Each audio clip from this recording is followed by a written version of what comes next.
Meu nome é Itamara, eu sou formada em Medicina Veterinária também, como o Robson e a Thaís. Estou aqui representando o Conselho Regional de Medicina Veterinária.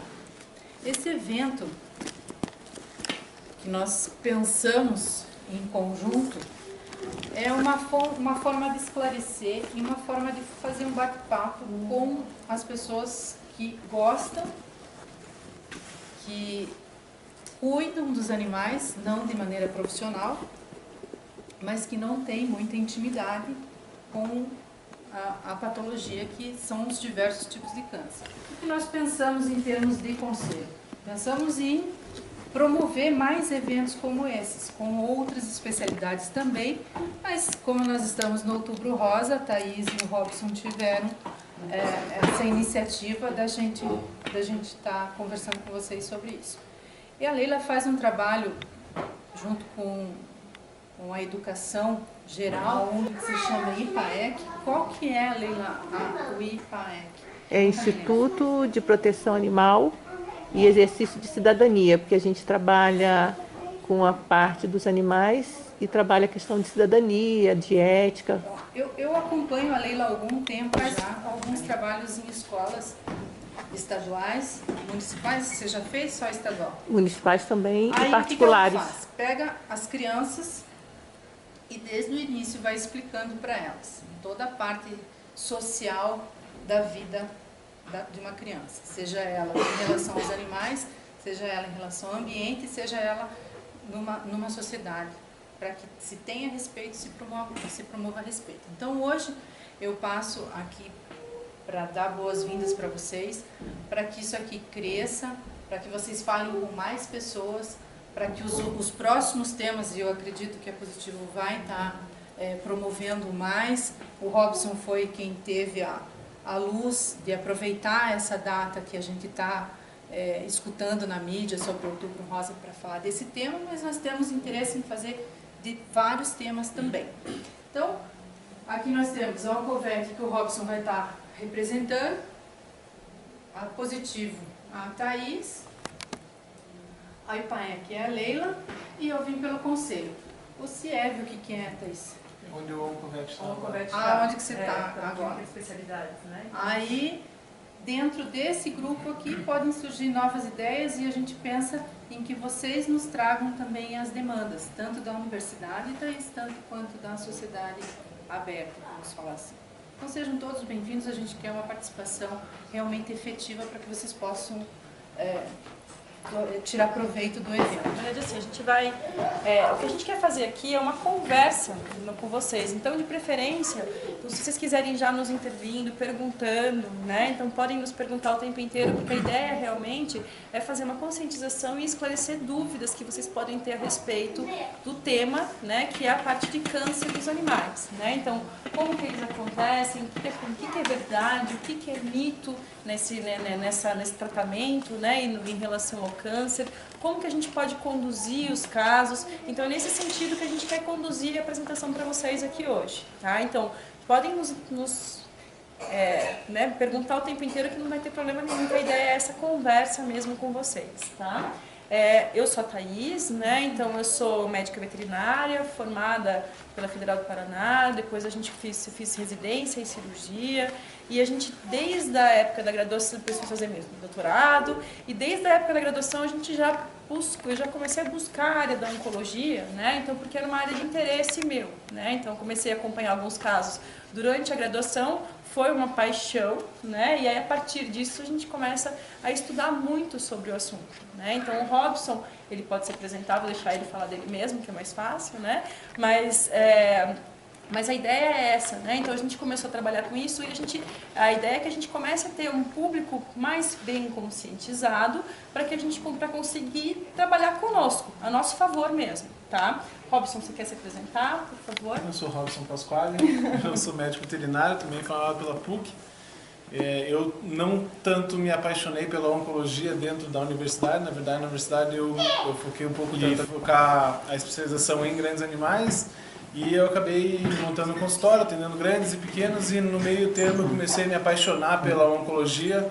Então, dentro da rotina que eu tinha, eu atendia públicos não tão com tanto poder aquisitivo e eu me frustrava em não poder dar um tratamento adequado para esses pacientes, né? Então me frustrava de fazer o mínimo, né? Então não era aquilo que eu queria e daí busquei uma especialização. Na especialização eu comecei a me interessar por oncologia, daí procurei mais ainda, daí fui para fora, fiz um fellowship na Universidade de Michigan em 2007, em 2008 voltei, em 2009 eu abri a Oncovet, que foi a primeira clínica de oncologia do Brasil, e desde 2008, 2009, eu vivo, respiro até mais do que o necessário. Minha esposa sempre me cobra de viver a oncologia, às vezes muito mais além do que outras coisas que são mais essenciais, né?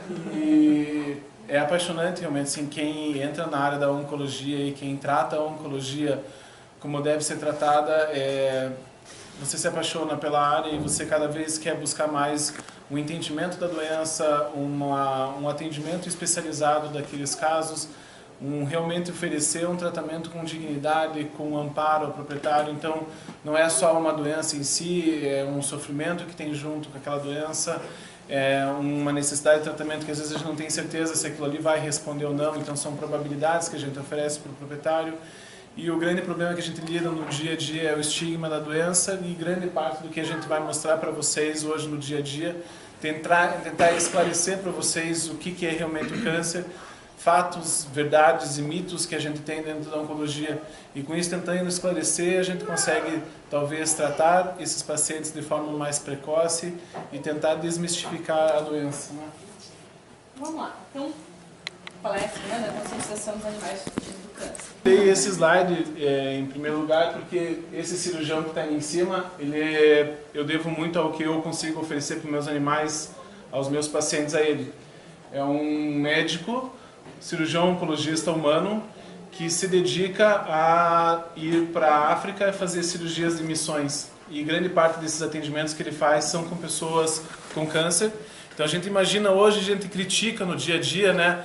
Quando as pessoas chegam com aqueles animais com câncer avançado, nossa, como que o proprietário consegue deixar desse jeito? A gente vê que ainda hoje, em 2016, em lugares subdesenvolvidos, a gente chega a ver pessoas com câncer avançado.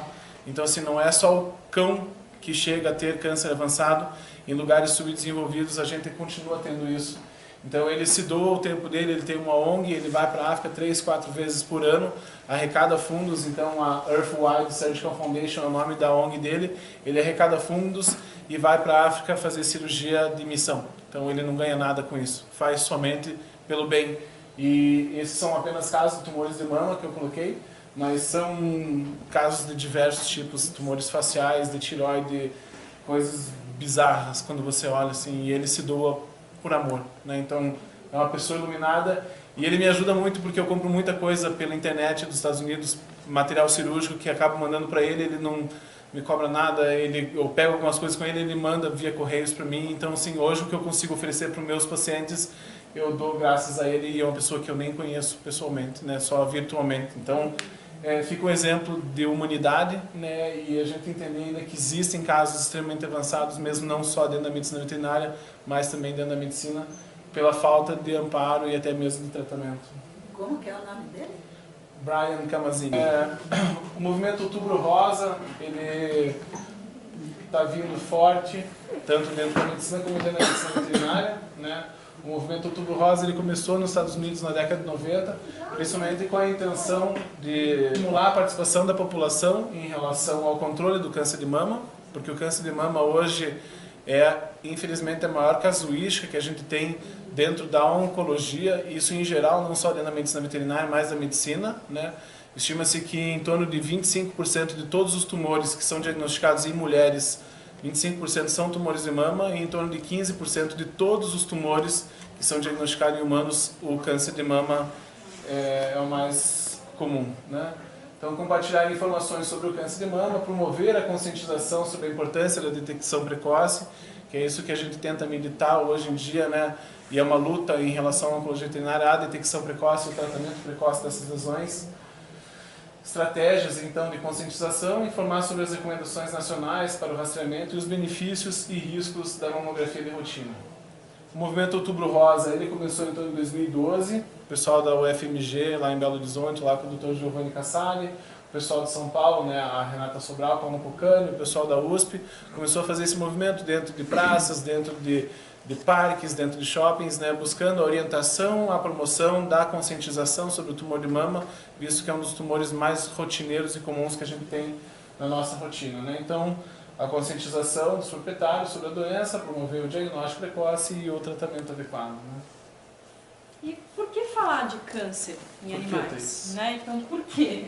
Então, assim, o câncer, gente, ele é responsável, mais ou menos, pela morte de 1/4 dos animais, né? Nos Estados Unidos e no Brasil a gente vai ter um quadro mais ou menos semelhante, tá? Então, a gente vai ter hoje uma quantidade de animais que vão evoluir para a detecção de um câncer, né? Então, de forma bem agressiva, principalmente com o envelhecimento desses animais, tá? Então, apesar desses dados eles serem bem alarmantes, a gente tem como tratar isso, né? Então, não é uma doença que a gente vai ter que vai parar por ali, né? Então, que a gente não vai ter o que fazer com ela. A gente tem o que fazer com o câncer, né? Então, em muitos casos, a gente, inclusive, consegue alcançar a cura, mas quando que a gente consegue alcançar a cura? Quando a gente consegue detectar esse câncer de forma mais precoce possível. Por isso que a ideia é trabalhar com vocês nessa palestra. Então, porque a gente começa a fazer essa detecção de forma mais precoce possível, né? Então, porque, como diz o velho ditado, né? Então, prevenir é melhor do que remediar. Tá? Então a gente não pode deixar, na verdade, o câncer acontecer, ele evoluir, ele formar aquelas lesões enormes, ulceradas, né? Então, que vão dificultar muito a abordagem terapêutica depois. E se a gente fizer isso de forma mais precoce possível, a gente vai conseguir fazer com que esse tumor seja muito melhor tratado. Tá? Então a ideia é essa. Porque a gente tem um número grande e crescente de animais, na verdade, com câncer, porque os nossos animais eles estão envelhecendo, né? Então, e dessa forma a gente vai ter, então, como prevenir, né? Então, ou como remediar isso da melhor forma possível. Então, o que é o câncer, Robson? O que é a neoplasia? Né? Então, todo mundo se pergunta, né? Então, sim, tem muita gente que não tem a informação, né? Tem gente, assim, que são alunos agora aqui que podem ter um pouco mais de informação, mas também tem pessoas que não têm rotina de saber o que é o câncer, né? E se a gente não buscar a informação, a gente não sabe o que é. O câncer, basicamente, ele é uma doença genética, né? Se a gente lembrar lá da biologia, o que tem na célula, tem o núcleo, dentro do núcleo tem os cromossomos, né? Tem a parte genética, tem os genes, e a alteração genética que acontece ali nessas bases genéticas, dentro do cromossomo, DNA, né? Ele vai ter essas alterações naquelas pares de bases, essas alterações elas vão continuar acontecendo, isso daí pode ser influenciada por carcinógenos, por vários fatores, né? E aquilo ali vai começar a ter uma explosão dessas células, começar a ter um descontrole em relação a essa replicação celular que vai desenvolver o câncer, né? Então aqui, né? Então aqui é exatamente isso. A célula, na verdade, ela vai ter uma mutação, né, no DNA dela e a partir disso, então, ela começa a ter as alterações. Mas para que essa mutação ela vá para frente, né? Então a gente tem que ter alguns fatores que são a iniciação, a promoção e a progressão do tumor. Que são fatores necessários para que o tumor aconteça, tá? Porque normalmente, mesmo quando a gente tem uma mutação no DNA, o que é o normal do nosso organismo? É o que o nosso organismo detecte aquela mutação, detecte que uma célula não está funcionando da forma adequada e a partir daquele momento, então, o organismo vai lá e mata aquela célula, tá? O que a célula do câncer tem capacidade? Ela tem uma capacidade de se esconder do sistema imune. Então, o nosso organismo não é capaz de enxergar essa célula por algum motivo. E dessa forma, então, o câncer começa a crescer, aquelas células começam a proliferar e aí vão tomando o volume e a formação de um câncer, tá? Mas para isso a gente precisa de alguma coisa que inicie aquela mutação, que promova aquela mutação, que vai depois promover ela, né? Então, que vai fazer com que ela continue e progrida, tá? Então, a gente vai precisar de alguns fatores que vão fazer todo esse andamento dos tumores.